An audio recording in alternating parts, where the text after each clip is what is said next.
ईशानी शर्मा शिमला की वादियों में रहने वाली वो 22 साल की सांवली, 5 फुट 5 इंच लंबी, तीखे नैन नक्श, घुटनों तक लहराते बाल, मासूम चेहरा, शांत समझदार सुशील लड़की, यूं कह लीजिए सर्वगुण संपन्न। मगर कहते हैं ना, भगवान सबको सब कुछ नहीं देता, तो बस ऐसा ही कुछ उसके साथ भी था। माँ और पिता दोनों ही नहीं थे। मामा मामी के साथ रहती थी। मामी को फूटी आंख नहीं भाती थी वो। उनका बस चलता तो कब के उसके हाथ पीले कर दिए होते। पर मामा के चलते उनका बस न चलता। पढ़ने में होशियार थी, मगर 12वीं से आगे पढ़ नहीं पाई, या पढ़ने नहीं दिया गया। ईशानी के परिवार में कहने को मामा मामी और उनकी बेटी मीनल ही थे। मीनल बिल्कुल अपनी माँ के ऊपर ही थी, शकल सूरत में भी और स्वभाव में भी। अर्जुन सिंघानिया 28 साल का खूबसूरत नौजवान, लंबा चौड़ा, कम उम्र में ही अपने दम पर दिल्ली के फेमस बिजनेस टाइकून में अपना नाम बना लिया था। बेशक पीढ़ियों का बिजनेस था उसके परिवार का, मगर वो अपने दम पर खुद को साबित करना चाहता था। स्वभाव से शांत और मैच्योर इंसान था वो। उसके परिवार में सब उसकी शादी की आस लगाए बैठे थे, क्योंकि अब सही उम्र थी शादी करने की।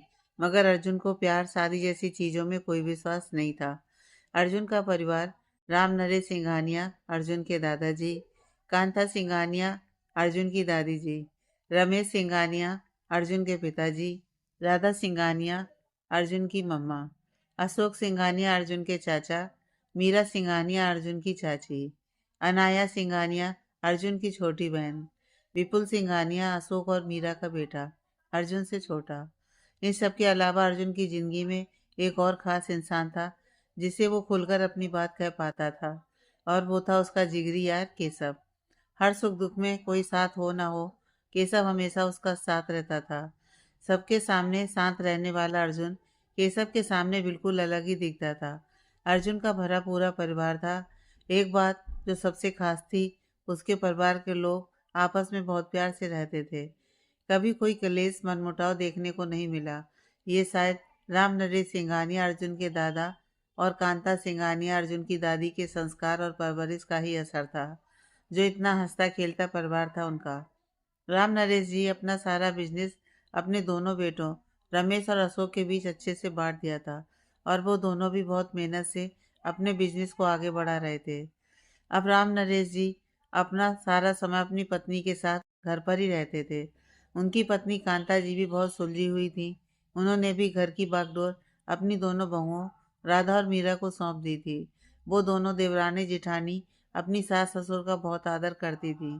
बेशक घर चलाने की जिम्मेदारी दोनों बहुओं और बेटों की थी, मगर वो चारों हर फैसले में अपने बाबूजी और माँ जी को ही आगे रखते थे। और छोटों में अनाया और विपुल दोनों ही कॉलेज में थे। तीनों भाई बहन एक दूसरे को बहुत प्यार करते थे, जान देते थे एक दूसरे पर। राम नरेश जी का पूरा परिवार अपने प्यार, हंसमुख स्वभाव, आपसी सामंजस्य और अपने सेवा भाव के लिए जाना जाता था। ईश्वर की कृपा से सब कुछ बहुत अच्छा था, और अब सब इस खानदान की तीसरी पीढ़ी को आगे बढ़ाने के लिए उत्सुक थे। मतलब सबको अर्जुन की शादी का इंतजार था। दादा दादी, माँ पापा, चाचा चाची सब आते जाते अर्जुन को शादी के लिए टोकते थे। सब बहुत समझाते थे उसको शादी के लिए। रोज किसी न किसी लड़की की फोटो उसको दिखाते कि शायद कोई पसंद आ जाए, मगर अर्जुन सबको प्यार से मना कर देता था।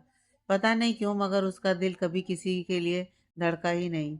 कॉलेज में कितनी ही लड़कियां उसके आगे पीछे घूमती रहती थीं, मगर वो किसी को आंख उठाकर भी नहीं देखता था।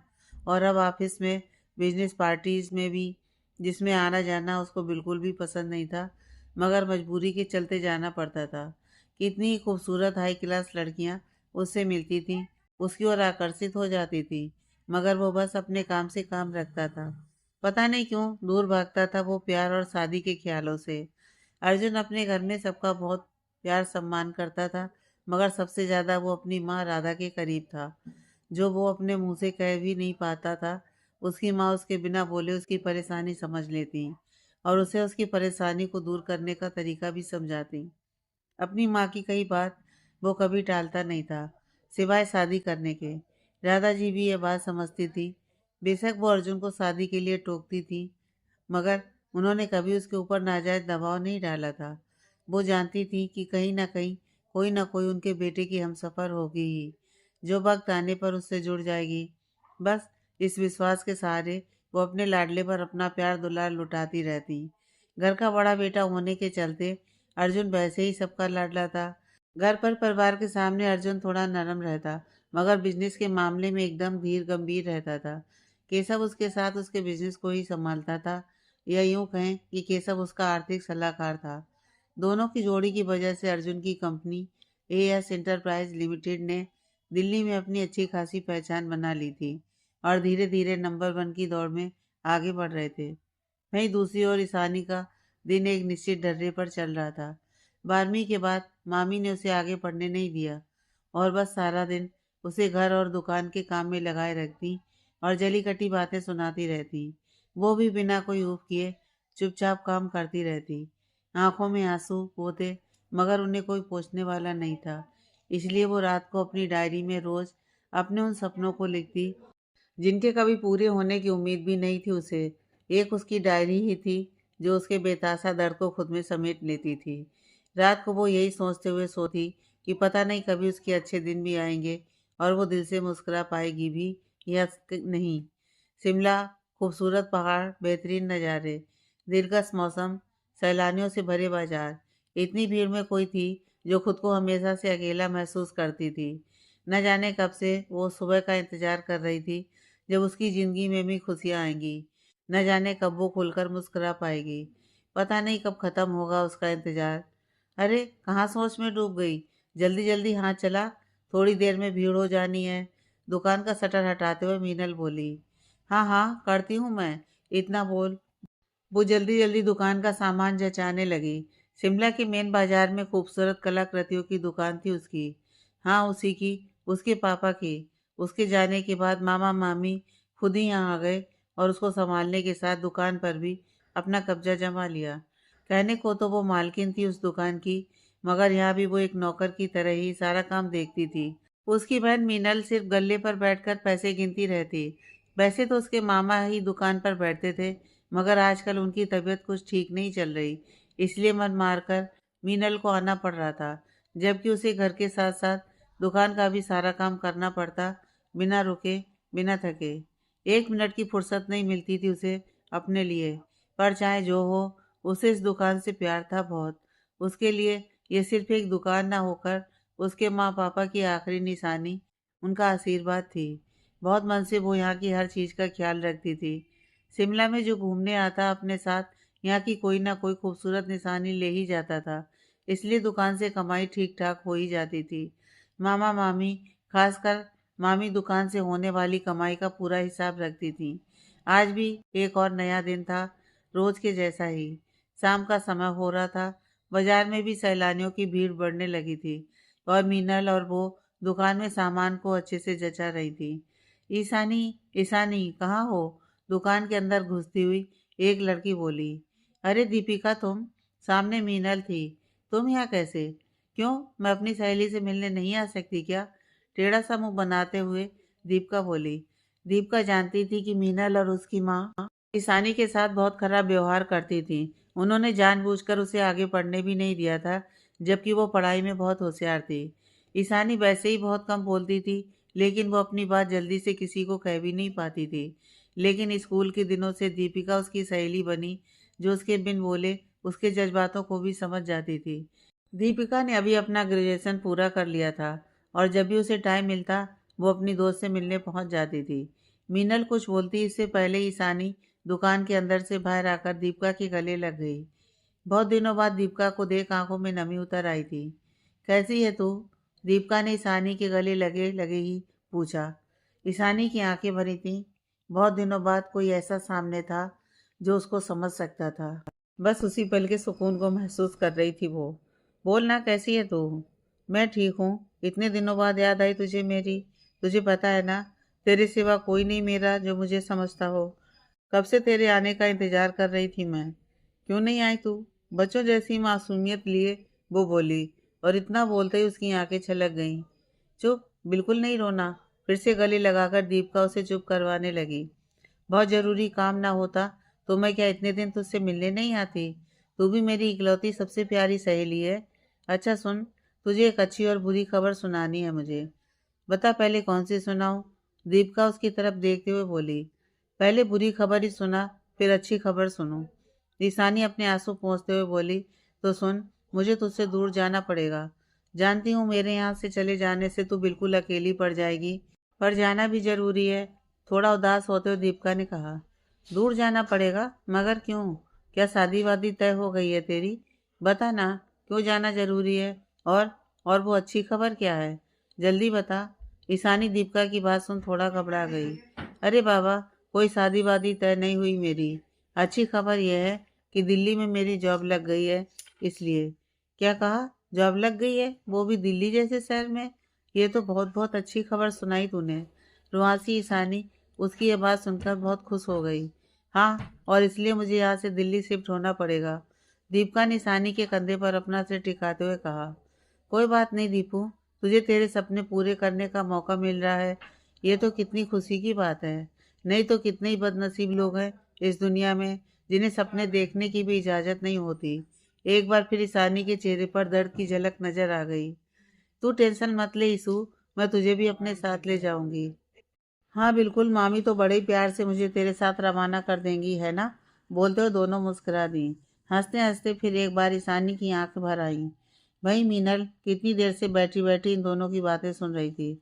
उसे चिढ़ तो मच रही थी उन दोनों को देखकर, मगर वो कुछ बोली नहीं। ईशानी की आंखों में आंसू देख दीपिका उसे गले लगाकर बोली, देखना ईशू, मेरा दिल कहता है कि तेरे लिए भी बहुत जल्द कोई ऐसा आएगा जो तुझे बहुत प्यार करेगा, तेरे बिना कहे तेरे हर दर्द को समझेगा और हर कदम पर तेरा साथ देगा। उसका प्यार पाकर तेरा दिल फिर हमेशा यही कहेगा, साथ हो जो मेरे, किस चीज़ की कमी है। अर्जुन के घर वाले किसी भी तरह अर्जुन को शादी के लिए मनाने में जुटे हुए थे, मगर वो गलती से भी हाँ नहीं बोल रहा था। राधा रोज भगवान से किसी चमत्कार की उम्मीद करती कि उनका बेटा शादी के लिए हाँ कर दे। इसी उम्मीद के साथ आज वो उसकी कुंडली लेकर अपने परिवार के पुजारी जी के पास पहुंची। देखिए ना पुजारी जी, अर्जुन शादी के लिए हाँ नहीं करता है। आप जरा उसकी कुंडली देखकर बताइए कि उसकी शादी का योग कब और कैसे बनेगा। राधा जी ने उदास होते हुए पुजारी जी से पूछा। आप तनिक भी चिंता मत कीजिए राधा जी, मैं भी आपके बेटे की कुंडली देखकर आपकी चिंताओं का निवारण किए देता हूँ। लाइए मुझे कुंडली दीजिए। पुजारी जी अर्जुन की कुंडली उठाई और ध्यान से देखने लगे। कुछ बताइए तो सही पुजारी जी, मेरे बेटे की कुंडली में शादी का योग तो है ना? कोई दोस्त तो नहीं है ना उसकी कुंडली में? राधा जी पुजारी जी से अर्जुन की कुंडली के बारे में जानने के लिए अधीर हुई जा रही थी। राधा जी, आपको बिल्कुल चिंता करने की जरूरत नहीं है। अर्जुन बेटे की कुंडली में सुखमय विवाह का योग है और ये योग भी बहुत जल्दी निकट आ रहा है। अर्जुन की होने वाली पत्नी सर्वगुण संपन्न होगी। इसको लेकर अपने मन में कोई संशय मत रखिए। मगर मैं आपको एक बात से सावधान कर दूं, हो सकता है कि अर्जुन बेटे की शादी अकस्मात ही हो जाए, या फिर कुछ ऐसा हो सकता है कि उसको चाहे अनचाहे शादी के रिश्ते में बंधना पड़ जाए। आपको उस समय उसका साथ देना होगा। पुजारी जी राधा जी को समझाते हुए बोले। मगर अचानक से शादी? मैं कुछ समझी नहीं पुजारी जी। राधा जी बोली। कभी कभी कुछ चीज़ें हमारी समझ से बाहर होती हैं राधा जी, बस यूँ समझ लीजिए, विधि का विधान है। आप शादी के लिए परेशान हो रही हैं, तो उसके लिए मैं कह चुका हूँ, बहुत जल्द आपके बेटे की पत्नी आपके सामने होगी। शुरुआत में उन दोनों को एक दूसरे को समझने में परेशानी होगी, मगर आपको उस समय उन दोनों का ही साथ देना होगा उनके रिश्ते को मजबूत बनाने के लिए। आप समझ रही हैं ना मैं क्या कहना चाहती हूँ? पुजारी जी राधा जी को समझाते हुए पूछा। जी बिल्कुल पुजारी जी, मैं समझ गई आप क्या कहना चाहते हो। मैं अपने अर्जुन और उसकी होने वाली पत्नी का रिश्ता इतना मजबूत बनाऊंगी कि वो दोनों एक दूसरे के साथ के बिना अधूरा महसूस करें। मेरा मार्गदर्शन करने के लिए आपका बहुत बहुत धन्यवाद पुजारी जी। राधा जी पुजारी जी से मिलने के बाद घर आ गईं। उनको पुजारी जी की बातें सुनकर थोड़ा तो सब्र भी आया, पर थोड़ी चिंता भी मन के किसी कोने में ठहर गई, जो अब वक्त आने पर ही सामने आएगी और जिसका समाधान हो पाएगा। इस बारे में उन्होंने घर पर किसी को कुछ नहीं बताया। अरे अर्जुन, तू यहाँ बैठा है, तुझे पता है ना आज कि आज हमें शिमला निकलना है। वहाँ जो हम अपना नया मॉल खोल रहे हैं, उसका इनॉग्रेशन तूने ही करना है, याद है ना? अंदर आते हुए केशव ने बोलना चालू कर दिया। हाँ याद है मुझे, अर्जुन अपने चिर परिचित गंभीर आवाज में बोला। अगर याद है तो यहाँ लैपटॉप में नजरें गड़ाए क्यों बैठा है? जल्दी कर वरना लेट हो जाएंगे। नहीं होंगे लेट, अर्जुन सिंघानिया वक्त का कितना पाबंद है। ये उसके जानने वालों को बहुत अच्छी तरह से पता है। शायद तुम भूल रहे हो। अच्छा बाबा, तुम जीते, मैं हारा, अब चलें? लगभग दोनों हाथ जोड़ते हुए केशव बोला। दोनों अपने स्पेशली अरेंज चॉपर में बैठ शिमला के लिए निकल गए। 1 घंटे के अंतराल पर वो दोनों शिमला अपने होटल के रूम में थे। अभी दोपहर के 2 बज रहे थे और मॉल का इनॉग्रेशन का टाइम 4 बजे का था। होटल के अपने रूम में दोनों फ्रेश हो गए। इनॉग्रेशन में टाइम था तो केशव ने अर्जुन के साथ थोड़ा बाहर घूमने के लिए सोचा। उसे पता तो था कि अर्जुन इतनी जल्दी नहीं मानेगा, मगर कोशिश करने में क्या जा रहा है। चल यार, थोड़ा सा बाहर घूम कर आते हैं, केशव अर्जुन की तरफ आते हुए बोला। अर्जुन ने लैपटॉप पर नजरें गड़ाए अपना दिल्ली वाले ऑफिस का काम देख रहा था। बोला, मैं नहीं जा रहा हूँ, तुझे जाना है तो जा, मेरे पास बहुत काम है। गर्दन हिलाते उसने मना कर दिया। हाँ भाई, सिर्फ तेरे पास ही तो सारा काम है, मैं तो फ्री रहता हूँ ना, चिढ़ते हुए केशव बोला। अर्जुन ने एक नज़र उठाकर केशव की ओर देखा तो खिड़की के पास बाहर के नज़ारे देख रहा था। नाराजगी चेहरे पर मौजूद थी। मैं नहीं जा रहा तो तू तो बाहर घूम कर आ सकता है ना, मेरे लिए तू क्यों रुक गया? तुझे पता तो है मुझे ये सब पसंद नहीं। अपने लैपटॉप को बंद करते हुए अर्जुन उसके पास आकर उसके कंधे पर हाथ रख खड़ा हो गया। तुझे पसंद हो या ना हो अर्जुन, मगर हर समय खुद को काम में डुबाए रखना जरूरी तो नहीं है ना। बहुत कीमती है हमारी जिंदगी का हर पल। दिमाग के साथ साथ दिल को भी आराम की ज़रूरत होती है, तू जानता है ना। फिर मैं तेरे बिना नहीं जाऊंगा, ये बात भी तुझे बहुत अच्छे से मालूम है। तो एक काम कर, तू जा और जाकर अपना ज़रूरी काम कर। मेरा क्या है, मैं यहीं से इन खूबसूरत पहाड़ों को निहार लूंगा। उसको समझाते हुए केशव ने उसका हाथ अपने कंधे से हटाया और कुर्सी पर जाकर बैठ गया। अच्छा मेरे भाई चल, इतना नौटंकी करने की ज़रूरत नहीं है, केशव की ओर दोनों हाथ जोड़कर अर्जुन बोला। सिर्फ केशव के सामने ही अर्जुन मुस्कुरा लेता था। नहीं, अब मैं नहीं जा रहा, बाद में क्या पता बोले कि तेरी वजह से मेरा काम छूट गया। तू अपना काम ही कर ले, केशव मुंह बनाते हुए बोला। अभी चुप कर, अब मैं जाने को तैयार हो गया हूँ तो तू गर्लफ्रेंड के जैसे भाव खा रहा है। इतना तो मैं उसकी मिन्नतें भी ना करूं। अर्जुन उसकी पीठ में मुक्का जड़ते हुए बोला। अगर गर्लफ्रेंड होती तो करता ना। तूने खुद को ऐसा बना रखा है कि लड़कियां तुझ पर मरती तो हैं, मगर तेरे आसपास फटक भी नहीं सकती। कुर्सी से उठते हुए केशव बोला। इस बात पर अर्जुन चुप रह गया। पता नहीं क्यों उसे गर्लफ्रेंड बॉयफ्रेंड जैसे कॉन्सेप्ट से ही चिढ़ थी।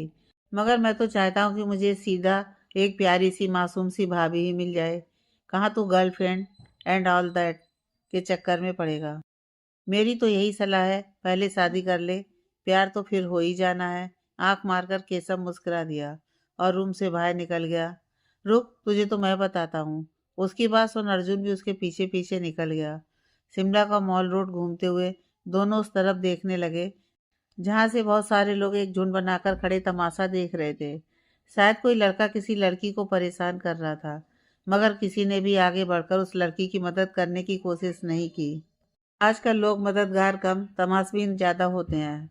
चल चल, चल कर देखते हैं क्या माजरा है, अर्जुन केशव से बोला। छोड़ ना यार, इतने सारे लोग पहले से खड़े तो हैं वहां, कोई ना कोई मदद कर ही देगा। चल ना, कोई अच्छी सी जैकेट देखते हैं, वैसे भी यहाँ दिल्ली के मुकाबले ठंड ज़्यादा है। देख सामने एक लोकल शॉप भी दिख रही है, चल आजा। बोलते हुए केशव ने अपने साइड में देखा तो अर्जुन वहाँ नहीं था। ये पहुँच गया होगा पक्का उस लड़की की मदद करने। वैसे तो भाई साहब को लड़कियों से दूर रहना पसंद है, मगर जहाँ कहीं भी इनके साथ गलत होते देखता है तो वहाँ पहुँच तुरंत ही जाता है।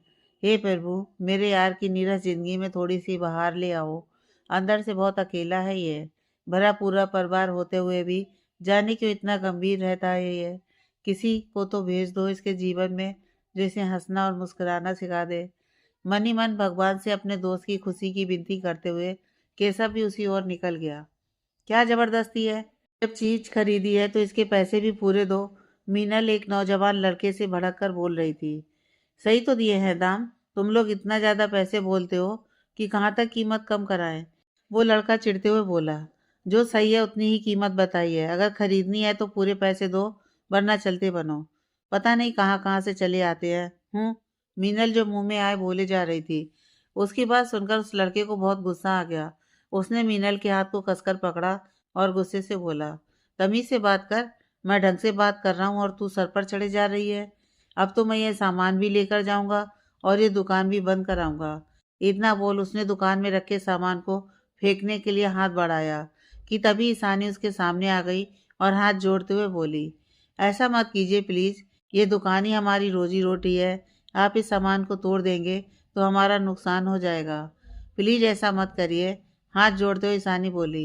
घबराहट के मारे उसकी आंखें भी भरी थीं और आवाज़ भी कांप रही थी। अपनी मामी का सोच सोच उसकी हालत खराब हो रही थी। उसकी मामी मिनल से तो कुछ ना कहती मगर ईशानी की सामत आ जाती। ईशानी को गिड़गिड़ाते देख उस लड़के ने मीनल का हाथ छोड़ दिया और ईशानी का हाथ पकड़कर बोला, ये तो रियाज ओबराय से बोलने से पहले सोचना चाहिए था। वैसे अब मुझे इस चीज में कोई खास दिलचस्पी नहीं रही। एक काम करो, आज की शाम तुम मेरे साथ कॉफी पीने चलो, तब शायद मैं तुम्हारी दुकान का हुलिया ना बिगाड़ूं। वो लड़का ईशानी के साथ अब बहुत बदतमीजी पर उतर आया था। ईशानी बार बार उससे अपना हाथ छुड़वाने की कोशिश कर रही थी मगर ऐसा हो नहीं पा रहा था। आसपास के सारे लोग तमाशबीन बने देख रहे थे। ईशानी रो रो कर उससे खुद को छुड़ाने की पूरी कोशिश कर रही थी मगर वो लड़का अब जैसे जिद पर उतर आया था। उनका हाथ छोड़ो, एक जोर की आवाज़ उस तनाव भरे माहौल में गूंजी। सबने उस ओर देखा जहां से आवाज़ आई थी। अर्जुन पूरे रौब के साथ आंखों पर गॉगल्स लगाए उन्हीं की तरफ बढ़ रहा था। अर्जुन की आवाज़ ने सबका ध्यान खींचा और अर्जुन का ध्यान खींचा ईशानी की आंखों ने। उसकी नजरें ईशानी की नजरों से टकराई तो उस पल अर्जुन के भीतर जैसे कुछ बदल गया। मगर क्या? उसका तो अभी उसे खुद भी कुछ पता नहीं था। मगर ईशानी का चेहरा उसकी आंखों में घूम गया। ईशानी की रोने की आवाज़ से वो वापस अपने होश में आया। सुना नहीं तुमने? मैंने क्या कहा? हाथ जोड़ो। इस बार अर्जुन ने रियाज के हाथ को घूर कर देखा जिसमें ईशानी का हाथ था। क्यों छोड़ूं मैं इसका हाथ? यह हमारा आपस का मामला है। तू होता कौन है? रियाज को ऑर्डर करने वाला। चल निकल यहाँ से। रियाज भी पूरी अकड़ से बोला। उनका हाथ छोड़। इस बार अर्जुन ने बिना देर किए रियाज का कॉलर पकड़कर झटक दिया। अचानक इस झटके के लिए रियाज तैयार नहीं था। ईशानी का हाथ उसके हाथ से छूट गया और वो पीछे की तरफ गिर पड़ा। उसी वक्त ईशानी को अर्जुन ने अपने पीछे ले लिया और खुद रियाज के सामने आ गया। आइंदा इनके आसपास दिखना भी मत, समझे? इतना बोल अर्जुन ने रियाज की तरफ हाथ बढ़ाया। रियाज उसका हाथ पकड़ उड़ गया और बोला, सारी गलती मेरी ही नहीं है। इस लड़की ने मुझसे बदतमीजी की तो मुझे गुस्सा आ गया। मीनल की तरफ इशारा करते हुए वो बोला, हाँ मैं मानता हूँ सारी गलती तुम्हारी नहीं है, मगर बीच बाजार में एक लड़की का हाथ पकड़ना भी तो अच्छा नहीं है ना। बोलो, क्या मैंने कुछ गलत कहा? अर्जुन रियाज की आंखों में देखते हुए बोला, मुझे माफ कर दो, आगे से मैं ऐसा कभी नहीं करूंगा। रियाज ने अर्जुन की तरफ दोस्ती का हाथ बढ़ाते हुए कहा, माफी मुझसे नहीं इनसे मांगो। अर्जुन का इशारा ईशानी की तरफ था। आई एम सॉरी, नजरें झुकाते हुए रियाज बोला। बेचारी ईशानी, वो तो इतनी घबराई हुई थी कि उसकी आंखों से आंसू बहे ही जा रहे थे और मुंह से आवाज चाह कर भी नहीं निकल रही थी। आई एम सॉरी, रियाज फिर बोला। प्लीज मुझे माफ कर दो। वो जो दूसरी लड़की थी उसकी वजह से मुझे गुस्सा आ गया था। जाने अनजाने तुम्हारे साथ बदतमीजी कर दी। Please I am sorry from the bottom of my heart. इस बार रियाज के हाथ भी जुड़े हुए थे। ईशानी ने आंसू पोंछते हुए कहा, प्लीज आगे से ऐसा कभी किसी लड़की के साथ मत करिएगा। आप तो यहाँ घूमने आए हैं, कुछ दिनों बाद यहाँ से चले जाएंगे, मगर यहाँ हमारा घर परिवार सब कुछ है। आपको कोई कुछ नहीं बोलेगा पर सब हमें सकबरी नज़रों से देखने लगेंगे। बस इतना ही बोल पाई वो। मैं ध्यान रखूंगा। इतना बोल रियाज वहां से चला गया। अर्जुन भी वहां से जाने लगा तो ईशानी उसके पास आई और बोली, आपका बहुत बहुत शुक्रिया सर। अगर आप टाइम पर नहीं आते तो पता नहीं क्या होता। ईशानी अर्जुन से बोल रही थी मगर अर्जुन का ध्यान उसकी बातों पर नहीं, उसकी खूबसूरत सी गहराई ली हुई आंखों पर था। उसके हिलते हुए गुलाबी से होंठ, उसके चेहरे पर आती बालों की लटें, उसके दिल में कुछ तो असर हो रहा था। बहुत बहुत शुक्रिया आपका। एक बार फिर ईशानी बोलकर जाने लगी तो केशव वहां आकर अर्जुन के कंधे पर हाथ रखते हुए बोला, धन्यवाद की कोई जरूरत नहीं, यह तो इसका फर्ज था। कंधे पर हाथ रखते ही अर्जुन जैसे होश में आया। कोई बात नहीं, आप अपना ख्याल रखिए और दुकान पर आने वाले लोगों से जरा संभल कर ही रहिए। पता नहीं किस किस तरह के लोग आते हैं। अर्जुन ईशानी को देखते हुए बोला, जी हम ध्यान रखेंगे। बोल ईशानी वहां से जाने लगी तो अचानक से अर्जुन बोल पड़ा, वैसे आपका नाम तो बताती जाइए। उसकी बात सुन केशव हैरान परेशान हो गया। पहली बार अर्जुन ने सामने से लड़की का नाम पूछा था। उसे एक बार तो अपने कानों पर विश्वास ही नहीं हुआ। वो आंखें फाड़कर अर्जुन की तरफ देख रहा था। तब तक ईशानी अपने आप को संभाल चुकी थी। वो दुकान के अंदर गई और एक छोटा सा बॉक्स लेकर आई और अर्जुन को देते हुए बोली, ये आपके लिए। मगर ये क्यों? ये मैं नहीं ले सकता, प्लीज़। अर्जुन हिचकते हुए बोला, प्लीज़, आप अगर ये नहीं लेंगे तो हम भी आपको नहीं बताएंगे कि क्या नाम है हमारा। ईशानी मासूमियत से बोली, ले ले यार, पहली बार आगे बढ़कर किसी लड़की का नाम पूछा है तूने। अगर नाम नहीं पता चला तो एक बेचैनी रह जाएगी दिल में, है ना? उसके कान में फुसफुसाता केशव बोला। अर्जुन ने घूर कर केशव की तरफ देखा तो उसने मुस्कुराते हुए आंख मार दी। तभी अर्जुन को भी इस बात का एहसास हुआ कि पहली बार उसने किसी लड़की का नाम आगे से पूछा है, वरना तो वो उनसे 10 कदम दूर ही रहता था।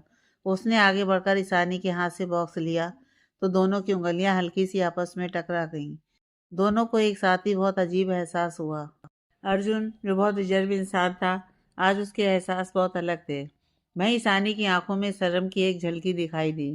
एक पल के लिए दोनों खामोश हो गए थे, जिसको केशव की आवाज ने तोड़ा। अब तो गिफ्ट भी ले लिया, अब तो आप अपना नाम बता ही सकती हैं ना? अर्जुन भी जैसे अब बेचैन हो गया था उसका नाम जानने के लिए। जी, वो हमारा नाम है ईशानी। ईशानी? अर्जुन ने मन में उसका नाम दोहराया। बहुत ही खूबसूरत नाम है आपका।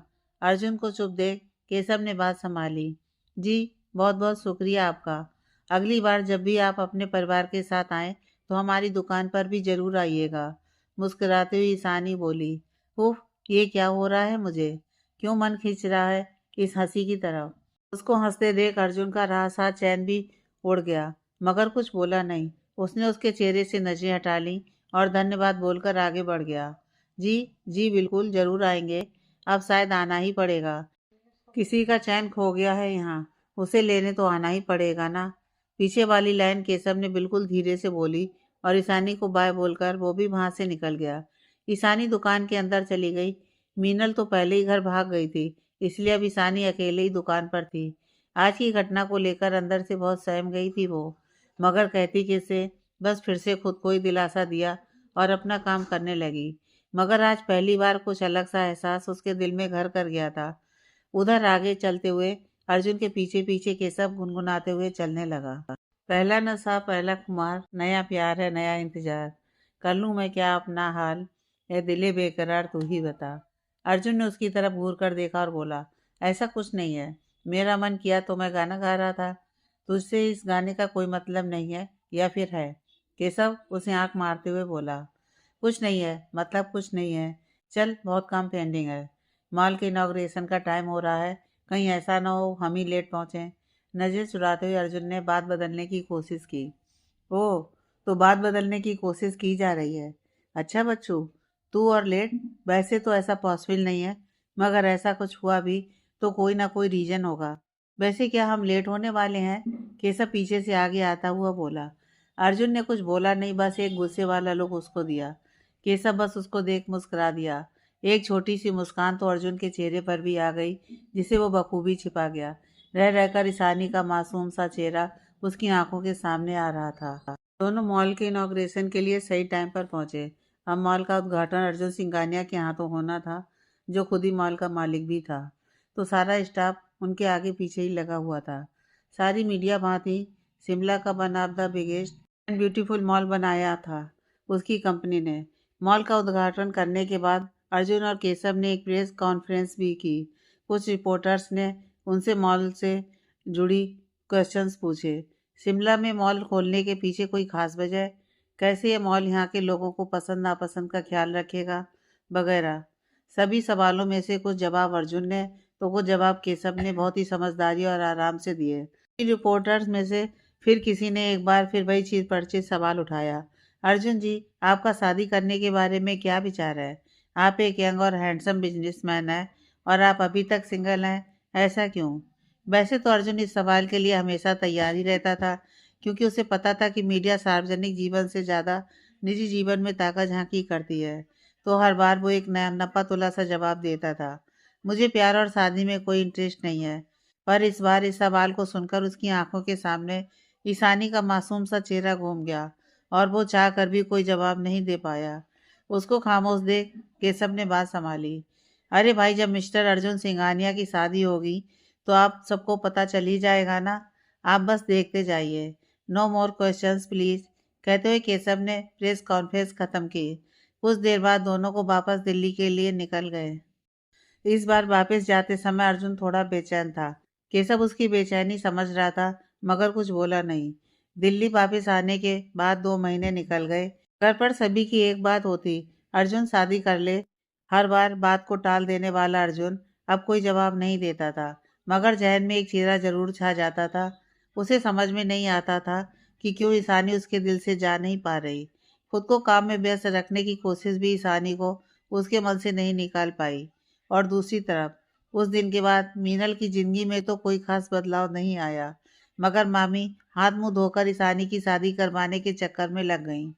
बड़ा ही अच्छा लड़का देखा है मैंने, खुद का घर जमीन सब है, सरकारी नौकरी है, और क्या चाहिए। ईशानी के लिए इससे अच्छा लड़का नहीं मिलेगा।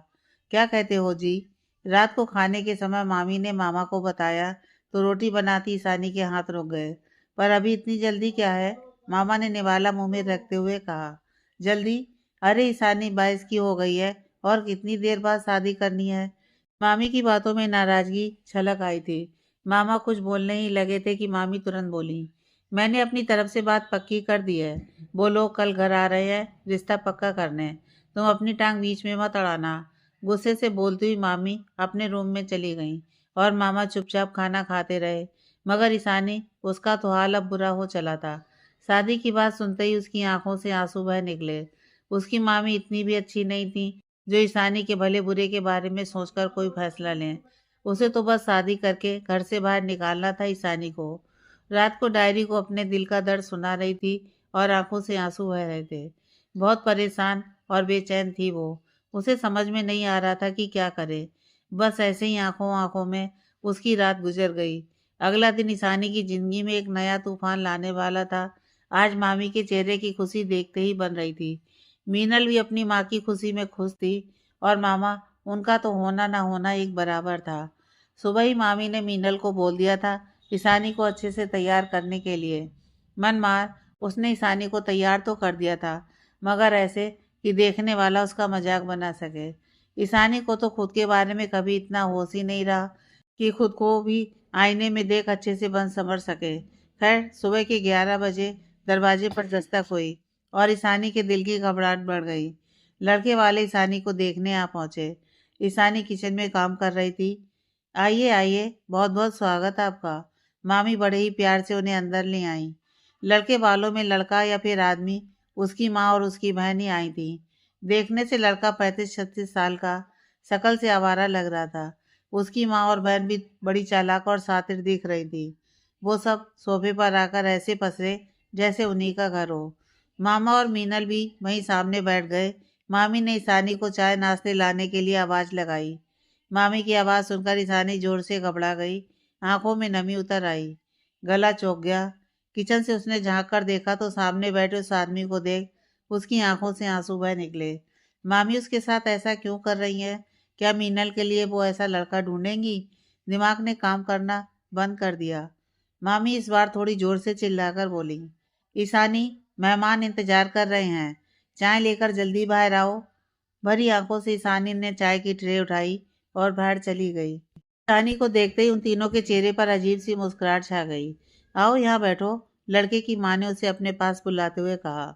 मेरा नाम सरिता है, ये मेरी बेटी सीमा और मेरा बेटा आनंद, सरिता ने आंखें मटकाते हुए कहा।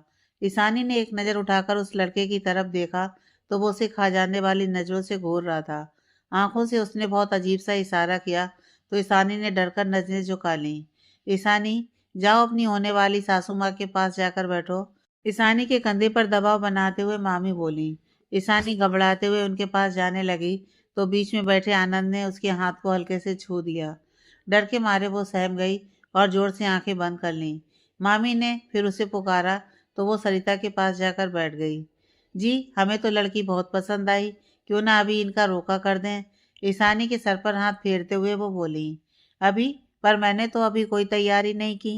मामी अचकचाई। कोई नहीं, आप रुपए नारियल के साथ ही तिलक कर दो, बाकी शादी हमने जल्दी ही करनी है। अब की बार सीमा बोली। हाँ हाँ ठीक है, जैसा आप लोगों को ठीक लगे। मामी ने उनकी हाँ में हाँ मिला दी। बेचारी ईशानी अंदर ही अंदर घुट रही थी, किसी को कुछ भी नहीं कह सकती थी। और कहती भी तो कौन सुनता। उसका मन कर रहा था कि यहाँ से कहीं दूर भाग जाए और जोर जोर से चीख कर रोए। बस आनन फानन में ईशानी और आनंद का रोका हो गया। ईशानी को छोड़कर बाकी सब खुश थे। पंडित जी बुलवाकर शादी की तारीख भी निकलवा ली गई, जो 2 हफ्तों बाद ही थी। सब कुछ बहुत जल्दी जल्दी हो गया, सब अच्छे से हो गया। अब बस सुख शांति से शादी भी हो जाए तो बढ़िया हो जाएगा। क्यों, सही कहा ना बहन जी? सरिता ने मामी से बोला तो मामी ने भी खुशी से अपनी गर्दन हिलाई। आज का दिन बीत गया, सबके लिए कुछ सामान्य ही था, मगर एक दिल था जो अंदर तक घुट गया था।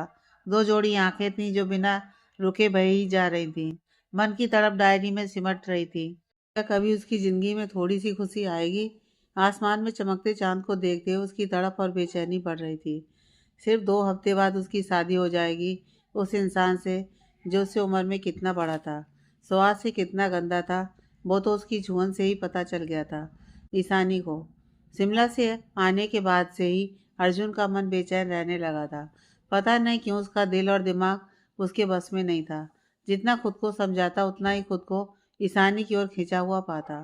प्यार और शादी से दूर भागने वाला अर्जुन आज खुद को दिल के हाथों मजबूर महसूस कर रहा था, और आज तो उसकी तड़प की इंतहा हो गई थी।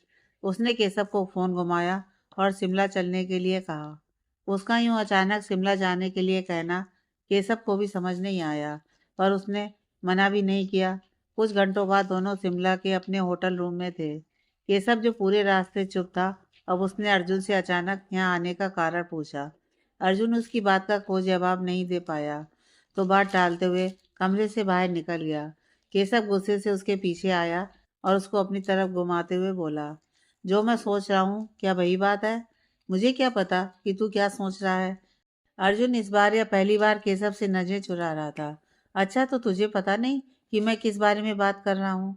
नहीं, मुझे कैसे पता होगा कि तू किस बारे में बात कर रहा है? ओके, तो फिर द अर्जुन सिंघानिया आज अपने जिगरी दोस्त से नजरें क्यों चुरा रहा है? सच सच बता, आखिर बात क्या है? बड़ा ही इंटेंस लुक देते हुए केशव बोला, कोई बात नहीं है, तू बस फालतू की बातें मत सोच। चल थोड़ा बाहर घूम कर आते हैं। इतना बोल अर्जुन वहां से चला गया।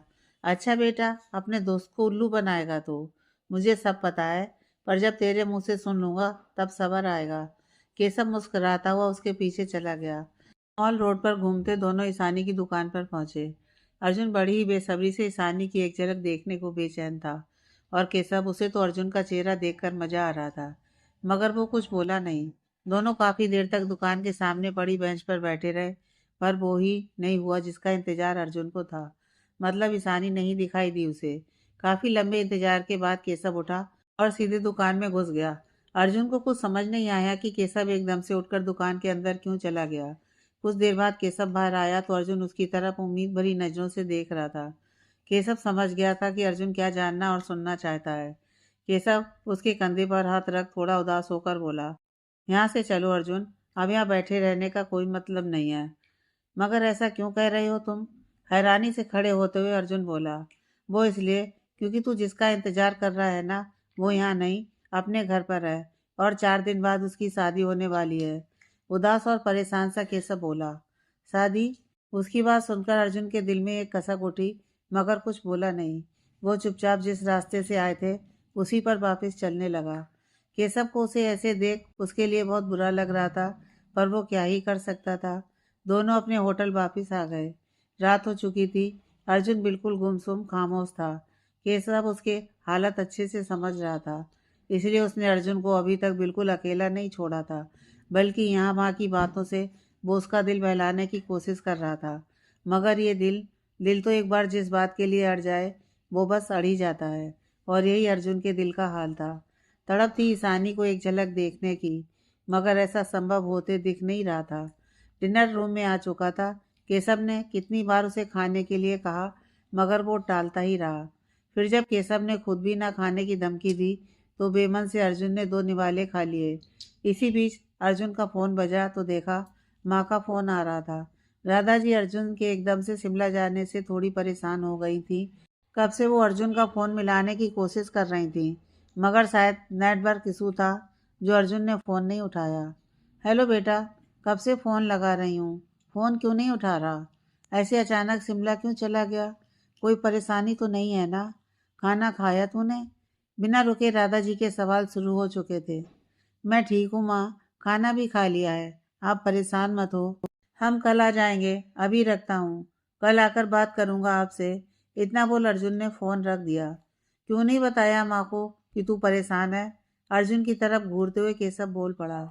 क्या बताता मैं उन्हें, क्यों परेशान हूँ मैं? अभी तो मुझे खुद ही समझ नहीं आ रहा कि मैं परेशान क्यों हूँ। अपनी हथेलियों को माथे से लगाकर अर्जुन ने आंखें बंद कर लीं। क्या तुझे सच में नहीं पता कि तू क्यों परेशान है? उसके कंधे पर हाथ रख केशव बोला। नहीं तो एक काम कर, अपनी आंखें बंद कर और सोच कि तेरे परेशानी की वजह क्या है। केशव ने अर्जुन को समझाया। आंखें बंद करते ही दिल की सुई फिर ईशानी पर आकर ठहर गई और अर्जुन एकदम से खड़ा हो गया। क्या हुआ? परेशानी की वजह समझ आई कि नहीं? अर्जुन को अचानक से खड़े होते देख केशव मुस्कुराया। नहीं, ये नहीं हो सकता। मैं प्यार और शादी जैसी चीज़ों के लिए नहीं बना हूँ। फिर क्यों मेरा दिल बार बार उसकी ओर खींच रहा है? अर्जुन खुद में बड़बड़ाने लगा। तेरा दिल उसकी ओर इसलिए खींच रहा है क्योंकि तेरे दिल को प्यार हो गया है। अर्जुन के दिल पर हाथ रख केशव ने आंख मारी। प्यार प्यार, क्या ये बेचैनी, ये तड़प, ये अलग से जज्बात, क्या ये प्यार है? बोल ना केशव, क्या इसी को ही प्यार कहते हैं? बता ना भाई, कुछ तो बोल। अर्जुन अपना हाथ अपने दिल पर रखकर दिल की बढ़ी हुई धड़कनों को शांत कर रहा था। हाँ, इसी तड़प बेचैनी को प्यार कहते हैं मेरे भाई। मैं तेरे लिए बहुत खुश हूँ अर्जुन, आखिर तुझे प्यार हो ही गया। केशव ने अर्जुन को बताया और खुशी के मारे अर्जुन के गले लग गया। मुझे प्यार हो गया सच में? अर्जुन केशव को सामने करते हुए बोला। पर मैंने तो उससे कुछ नहीं बोला, ना ही उसने कुछ कहा। बस उसको एक ही बार देखा था। अर्जुन अपनी धुन में बोल रहा था। उसको? किसको? किसकी बात कर रहा है तू? अनजान बनते हुए केशव ने अर्जुन से पूछा। अरे वो ही जो उस दिन मिली थी ना दुकान पर, जिसको वो दूसरा लड़का बहुत परेशान कर रहा था। अर्जुन बोला। पर दुकान में तो दो लड़कियां थीं। तू किसकी बात कर रहा है मेरे भाई? कुछ नाम पता, पता हो तो बता। यूं पहेलियां ना बुझा। भौएं उचकाते हुए केशव बोला। ईशानी, तूने देखा था ना उसे, कितनी मासूम थी वो, एकदम भोली सी लड़की। अर्जुन ने बोलते हुए अपनी आंखें बंद कर लीं, जैसे वो उसको महसूस कर रहा हो।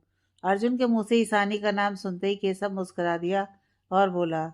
शुक्र है भगवान का जो तुझे उसका नाम याद है, वरना ऑफिस फाइल्स के अलावा तुझे कुछ याद भी रहता है? अर्जुन ने घूर कर उसकी तरफ देखा और उदास होकर बोला। क्या फायदा उसका नाम याद होने का? 4 दिन बाद उसकी शादी हो जाएगी। बोलते हुए उसकी आवाज में भारीपन महसूस हो रहा था। केशव, तो क्या हुआ, शादी होने वाली है? हुई तो नहीं ना?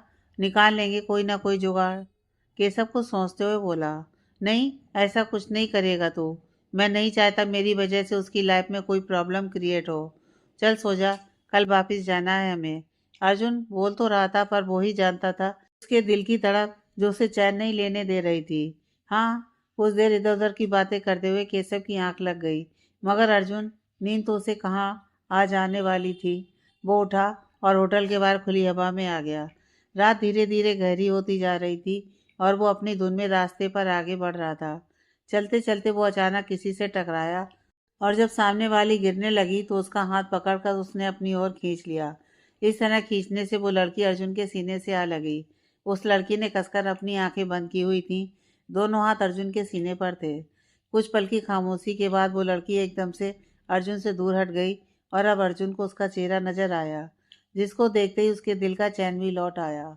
ईशानी, अर्जुन ने पुकारा तो ईशानी ने चौंक कर उसकी तरफ देखा और पूछा। आप यहाँ? मेरी छोड़ो, तुम इतनी रात को यहाँ क्या कर रही हो? अर्जुन ने ईशानी को घूरते हुए पूछा, मगर दिल को उसका सुकून मिल चुका था। वो मेरा मतलब। ईशानी हिचक रही थी। उसे खुद नहीं पता था कि वो क्या जवाब दे। बड़ी हिम्मत करके वो घर से अपनी शादी से भाग आई थी, बिना यह सोचे समझे कि आगे क्या होगा उसके साथ। बस यही एक बात उसके मन में घूम रही थी कि मामी उसकी शादी उस आदमी से करवा कर ही रहेंगी, जो वो बिल्कुल भी नहीं चाहती थी। मैंने कुछ पूछा है ईशानी? अर्जुन उसकी तरफ बढ़ते हुए बोला। वो उसके जवाब से पहले ही बहुत तेज बारिश शुरू हो गई। अर्जुन उसका हाथ पकड़ उसे एक छोटे से होटल की तरफ खींच कर ले गया ताकि दोनों बारिश से बच सके। आधी रात का समय हो चला था। होटल का नौकर बाहर बैठे बैठे ऊँग रहा था। अर्जुन उसके पास आया और उसको कंधे से पकड़कर हिलाया और पूछा, कोई रूम अभी के लिए खाली है क्या? कच्ची नींद से आंखें मलते हुए उस नौकर ने बताया कि फिलहाल तो बस एक ही रूम खाली है। अर्जुन ने तुरंत उसे पैसे दिए और ईशानी को लेकर रूम में आ गया और बोला, अभी के लिए यहीं रुक जाओ, बाहर बहुत तेज बारिश है, शायद तूफान भी आ रहा है। कहकर अर्जुन बाहर जाने लगा तो ईशानी ने पूछा, आप कहाँ जा रहे हैं? तुम यहाँ आराम करो, मैं बाहर ही हूँ, बाकी की बातें सुबह करेंगे। अर्जुन ने बड़े शांत भाव से कहा। आप यहाँ बेड पर सो जाइए, मैं सोफे पर सो जाऊंगी। पलकें झुकाकर बहुत ही धीमी सी आवाज में ईशानी बोली, ये आप क्या कह रही हैं? आप और मैं, मेरा मतलब एक ही रूम में, आपको कंफर्टेबल नहीं रहेगा। फिर मैं तो पूरी तरह से अनजान हूँ आपके लिए। अर्जुन हैरानी से ईशानी को देख रहा था। आपने पहले भी एक बार मुझे मुसीबत से बचाया था, तो इतना तो मैं जान ही गई हूँ कि आप एक बहुत अच्छे इंसान हैं। आप औरतों की इज्जत करना जानते हैं। आप ऐसा कुछ नहीं करेंगे जिससे आप मुझसे नजरें भी ना मिला पाएं। क्या मैं गलत कह रही हूँ? ईशानी बिल्कुल धीरे से बोल रही थी। ईशानी, आप जो कह रही हैं वो सब सही है, मगर फिर भी मैं ऐसा कुछ नहीं करूँगा जिससे कोई आप पर उंगली उठा पाए। वैसे भी कुछ ही दिनों में आपकी शादी होने वाली है। आपके होने वाले पति आपके बारे में कुछ भी गलत सोचें, ऐसा मैं बिल्कुल भी नहीं चाहता। ईशानी की आंखों में देखते हुए अर्जुन बोला और बाहर निकलने लगा। शादी की बात सुनकर ईशानी की आंखें भर आईं। मैं वो शादी नहीं करना चाहती, इसीलिए वहां से भाग आई। क्या क्या मतलब है तुम्हारा? तुम वो शादी नहीं करना चाहती? मगर क्यों? दरवाजे से बाहर निकलते अर्जुन के पैर वहीं रुक गए और उसने पलटकर ईशानी से पूछा। हैरानी और सुकून दोनों ही उसके चेहरे पर छलक आए थे। छोड़िए ना, आप क्यों जानना चाहते हैं? बस आज की तूफान और बारिश की रात गुजर जाए, कल मैं यहाँ से हमेशा के लिए कहीं दूर चली जाऊंगी, ताकि जिंदगी को महसूस कर पाऊँ। आप अगर बाहर जाना चाहते हैं तो आपकी मर्जी, कहीं मेरी वजह से सब आपके बारे में गलत ना सोचें। ईशानी ने बात बदलते हुए कहा और सोफे पर जाकर बैठ गई। अर्जुन अब भी फैसला नहीं कर पा रहा था कि उसे क्या करना चाहिए।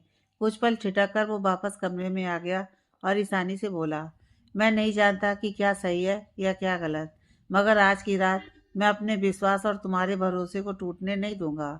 हम दोनों में से कोई भी नहीं सोएगा और तुम मुझे अपने बारे में सब बताओगी। बताओगी ना? क्या जानना चाहते हैं आप और क्यों?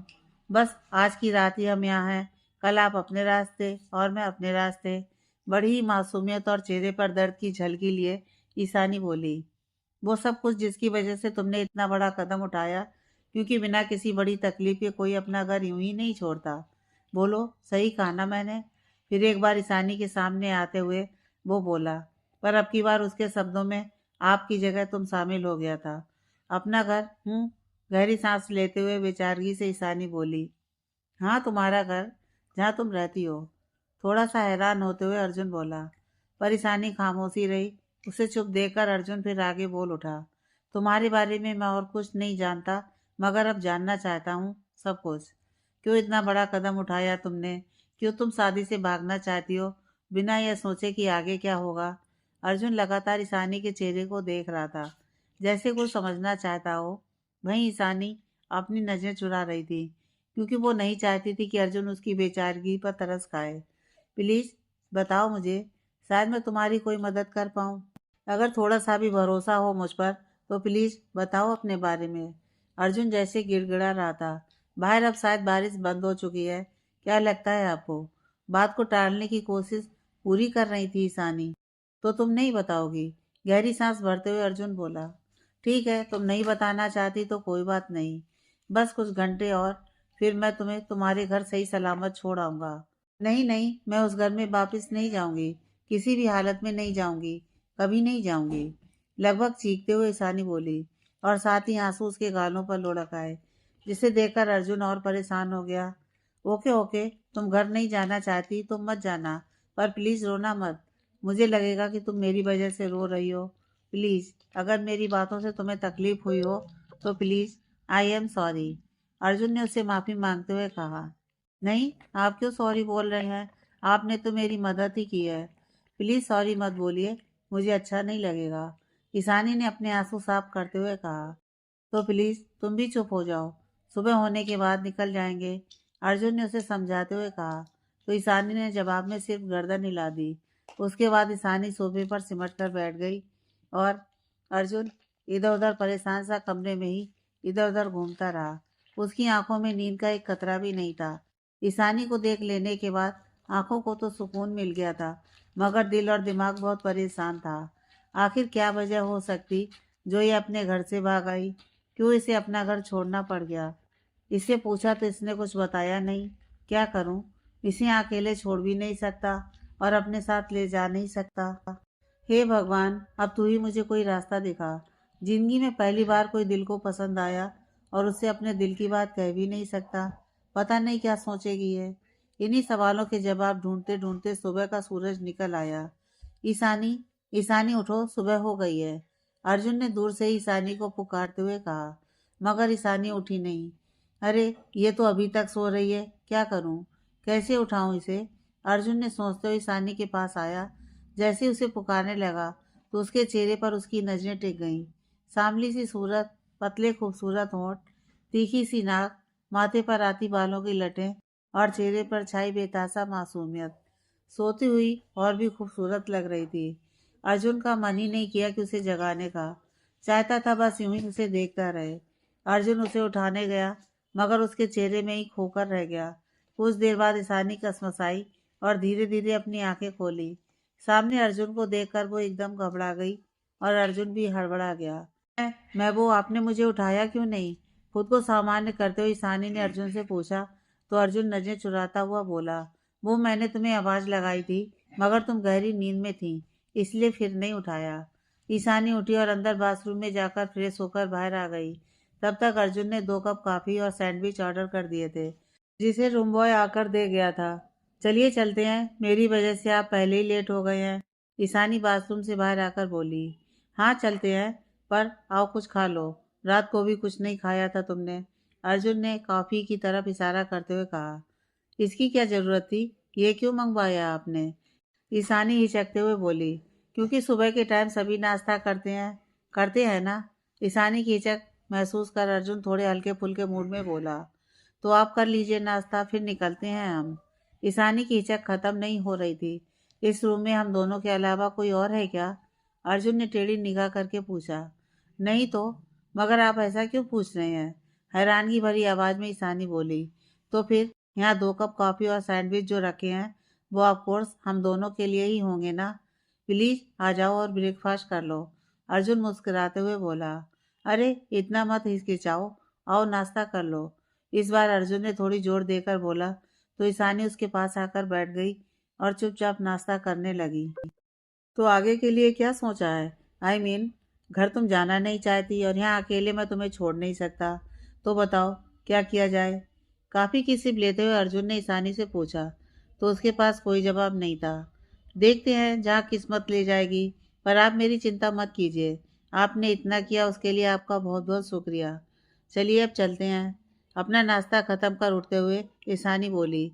अब की बार अर्जुन कुछ नहीं बोला और वो दोनों होटल से बाहर आ गए। बाहर रोड पर चलते हुए ईशानी ने धीरे से कहा, आप चले जाइए, मैं यहाँ से खुद ही बस स्टैंड चली जाऊंगी।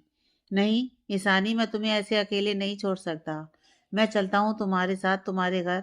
जो भी परेशानी है उसे बैठकर सुलझा लेते हैं। अर्जुन ने उसे समझाते हुए कहा। नहीं प्लीज, आप मेरे लिए इतना परेशान मत होइए, मैं खुद अपनी परेशानी हल कर लूंगी। ईशानी दोनों हाथ जोड़कर उससे बोली। वो दोनों अभी बात कर ही रहे थे कि सामने से मामा मामी ने ईशानी को अर्जुन के साथ बात करते देख लिया। मामी ईशानी को देख गुस्से से बुनबुनाई और तुरंत उसके पास जाकर जोर से एक तमाचा उसके गाल पर जड़ दिया। ईशानी उसके लिए तैयार नहीं थी। वो खुद को संभाल नहीं पाई और लड़खड़ाकर गिरने लगी, मगर तभी अर्जुन ने उसे थाम लिया। क्यों री, कहाँ गायब थी सारी रात? कुछ ज्यादा ही पर निकल आए हैं तेरे। 4 दिन बाद शादी है और यहाँ पूरी रात से न जाने कहाँ मुँह काला कर रही थी। शर्म बेच खाई है क्या? अपना नहीं तो हमारी इज्जत का तो ख्याल कर लेती। इतना बोल एक बार फिर मामी ने उसे मारने के लिए हाथ उठाया तो घबराकर उसने आंखें बंद कर ली, मगर जब कुछ महसूस नहीं हुआ तो आंखें खोली और देखा कि अर्जुन ने मामी का हाथ पकड़ा हुआ था और उसने बहुत ही गुस्से से मामी का हाथ झटक दिया। अपनी हद में रहकर बोलिए, जो मुंह में आए बोले जा रही हैं। बिना कुछ जाने आप ईशानी पर कितना गंदा इल्जाम लगा रही हैं। होश भी है आपको? गुस्से से अर्जुन की आंखें लाल हो गई थी और ईशानी हैरानी से उसे देख रही थी। पहली बार उसके लिए किसी ने फिक्र जताई थी। उसकी आंखों में नमी उतर आई थी। तुम होते कौन हो मुझसे इस तरह बोलने वाले? ये हमारे घर का मामला है। अच्छा होगा तुम इसमें कुछ ना बोलो। मामी भी पूरी अकड़ में बोली। मामा तो बस चुपचाप एक तरफ खड़े तमाशा देख रहे थे। घर का मामला? अगर घर का मामला है तो घर पर सुलझाती, यहाँ बीच सड़क पर खड़े होकर तमाशा नहीं करती। समझी आप? अर्जुन का गुस्सा शांत होने का नाम नहीं ले रहा था। अच्छा, और तू कौन होता है मुझे ये सब बताने वाला? कहीं पूरी रात ये तेरे साथ तो नहीं थी? एक रात में ऐसा क्या हो गया जो तुझे इसकी इतनी फिक्र हो रही है? मामी ने फिर जहर उगला। क्यों? मैं आपको क्यों बताऊं कि मुझे इसकी इतनी फिक्र क्यों है? और हाँ, पूरी रात में मेरे साथ ही थी। अब आपको जो करना है कर लीजिए। इस बार अर्जुन ने मामी को देखते हुए ईशानी का हाथ पकड़ लिया। छी छी, कितनी बेशरम लड़की है। 4 दिन बाद शादी है और यहाँ अपने यार के साथ रंगरलियां मना रही है। शर्म से डूब मर चुल्लू भर पानी में। आखिर क्या रिश्ता है तुम्हारा इसके साथ? मामी गुस्से में चिल्लाई ही जा रही थी। उसके ऐसे चिल्लाने से राह चलते लोग भी आसपास इकट्ठे हो गए और कानाफूसी करने लगे थे। शिमला जैसे छोटे से शहर में बीच सड़क पर यह सब होना कब बड़ी बात बन जाए पता ही नहीं चलता। मामी की बातें सुनकर ईशानी जार जार रोए जा रही थी। मुंह से कुछ निकल ही नहीं रहा था उसके। मगर अर्जुन, उसने एक पल के लिए भी ईशानी का हाथ नहीं छोड़ा। रिश्ता? आपको जानना है ना क्या रिश्ता है हमारे बीच? तो रुकिए, अभी मैं सबके सामने बताता हूँ क्या रिश्ता है हम दोनों का। इतना बोल अर्जुन ने ईशानी को वहां पड़े एक बेंच पर बिठाया और वहां से चला गया। आसपास खड़े लोग सब बातें बना रहे थे। मामा अभी तक एकदम चुपचाप थे। सब अपनी आंखों के सामने होते हुए देख रहे थे। उनकी बहन की बेटी थी वो, मगर मजाल कि उन्होंने मामी को एक बार भी चुप करवाया हो। और मामी, उसने तो जैसे ईशानी पर सारी भड़ास आज ही निकाल देनी थी। वो उसे खा जाने वाली नजरों से घूरे जा रही थी। ईशानी बस रोई ही जा रही थी। 10 मिनट बाद अर्जुन वापस आया तो उसके हाथ में एक छोटी सी सिंदूर की डिबिया थी। सब लोगों की नजरें अर्जुन पर ही थी। वो ईशानी के पास आया और उसे हाथ पकड़कर उठाया। मामी की तरफ मुड़ते हुए अर्जुन बोला, रिश्ता जानना है ना आपको हम दोनों के बीच? तो सुनिए, ये आज से मेरी पत्नी है, मिसेज ईशानी अर्जुन सिंघानिया। इतना बोल उसने एक चुटकी सिंदूर ईशानी की मांग में भर दिया। ईशानी उसके इस कदम से चौंक गई और पीछे की ओर हटी। मगर तब तक अर्जुन ने उसका हाथ थाम लिया और मामी से बोला, कहिए अब आपका क्या कहना है ईशानी के बारे में? मगर अब कुछ भी कहने से पहले याद रखिएगा कि ये कौन है, और अब इस पर आपका कोई अधिकार नहीं है। समझिए आप? आगे की कहानी नेक्स्ट पार्ट में।